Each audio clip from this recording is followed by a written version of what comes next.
Hi everyone, my name is Jacqueline Castañeda, and this is my presentation for the Moral Theory Expert Session. We're going to be focusing on Bentham's Utilitarianism. So we start off with a quick overview of the theory, and we start off with a quote by Jeremy Bentham, which is the greatest happiness for the greatest number, which really encapsulates what this theory is all about, because it really supports the most positive outcome for the greatest number of people involved. Jeremy Bentham's idea was that the value of an action comes from maximizing satisfaction and utility for as many people as possible versus making a decision or partaking in an action that is self-indulgent in nature and only benefits one person. So this theory really goes hand in hand with working in favor of the greater good. And Bentham actually came up with the hedonic calculus, which is a mechanism that he believed could measure the pain or functionality, basically the consequence of certain actions and what could they inflict. So he uses elements such as intensity, duration, certainty, and extent to make that determination. So we start off by reviewing Marvin's ethical situation, which we know he's on his way to work when his girlfriend Marla calls him, and she's really concerned about her biology assignment that's due coming up. And she's at risk because she's not doing too great in the class, and she knows that Marvin has already taken this class and done really well. So Marla is like, hey, can you let me copy your paper from last year? I promise I'll make a couple changes. The professor's never going to know that it's not my original work. And Marvin is just not on board with this idea. He doesn't agree. He doesn't like being dishonest, and he doesn't want to be part of her possibly experiencing academic dishonesty penalties. But Marla insists, my professor's never going to know. She's not going to be suspicious. And she goes as far as saying that he's not supportive if he doesn't help her cheat. So Marvin is heavily conflicted. He's kind of between a rock and a hard place, whether he should betray his morals to help his girlfriend or really upkeep his integrity so that he doesn't have any issues in his relationship and also help her pass her class. So we're going to help him find out what is morally correct according to Bentham's utilitarianism. So we start applying the theory here. We go over our involved parties. So Marvin is confronted with the ethical dilemma of helping Marla with the risk of facing penalties for academic fraud or not helping and having tension in their relationship. Marla is facing the risk of failing her biology class and postponing her graduation as a result. And once again, she is also involved in the relationship, so there might be a bump in the road. This might be a rough patch that they'll have to work through. So the possible outcomes, if Marvin helps Marla without detection from her professor, okay, great. She has a chance at an excellent grade on her biology assignment. Her graduation won't be compromised, and their relationship will be fine. They live happily ever after, whatever. However, Marla will be risking academic punishment, a track record. She's risking her reputation there at the school. And if she does experience those consequences, Marvin might end up feeling culpable anyway, so he'll feel bad regardless. And if Marvin decides to uphold his integrity, he will defend his moral values, but risks Marla being unhappy with him for opposing her idea and being unsupportive according to her.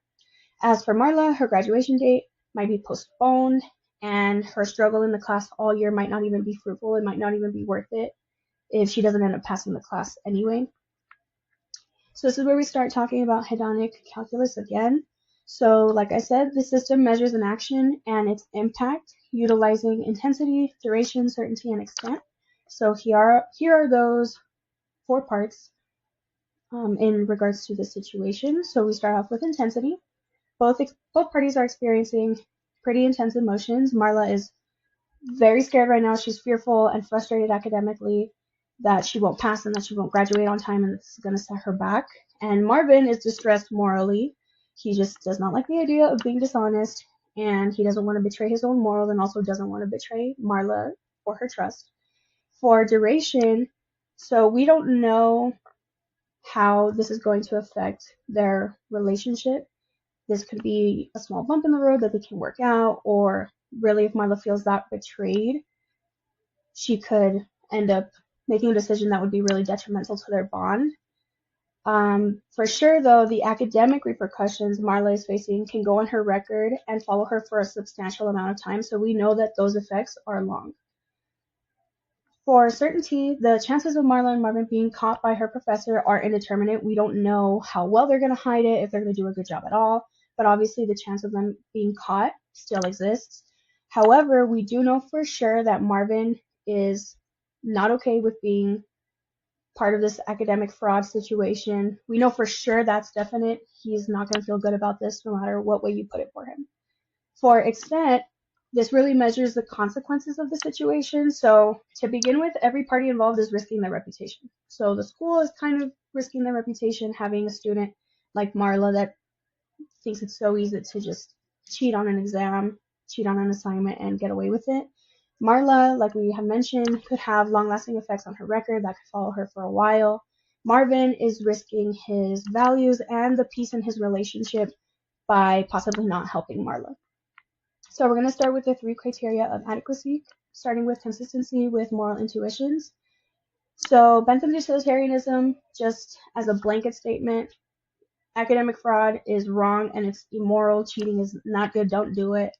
The results of partaking in these actions could result in penalties and could just cause harm to the individuals involved.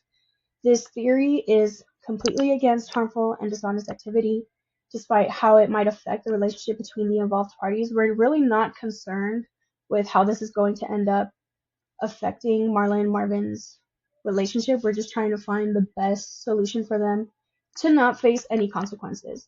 So not participating in this plagiarism is the most beneficial option for everybody involved. That way nobody faces any consequences. Moving on with determinacy. So Bentham's utilitarianism has a clear-cut solution for Marvin in his ethical dilemma. So like we've been mentioning, this theory focuses heavily on the most positive result for as many parties possible. And if we weigh the outcomes, the best bet is for Marvin to refuse helping Marla through copying his old assignment, because in the long run, this decision minimizes the risks being faced for everybody involved. Neither Marvin or Marla will have to face the academic consequences and will benefit from staying honest, and Marvin also won't have to deal with the guilt if she does end up having to face a penalty. Marla, on the other hand, can learn the value of hard work through completing her assignment independently and really earn her graduation that way. No matter if it has to be postponed, then that's just what's going to happen for her. We know that this might result in issues for Marvin and Marla's relationship, but like I said, we're not really concerned about the end result with them, although this might be something that they could probably work through, talk about, and be okay eventually. We finish off with applicability. So this theory really allows Marvin to weigh out his options based on the pros and cons that he'll face. So this theory requires us to look for the result with the most positivity and satisfaction for Marvin and Marla. But this theory requires us to look past the emotional aspects of the situation completely in order to reach our conclusion.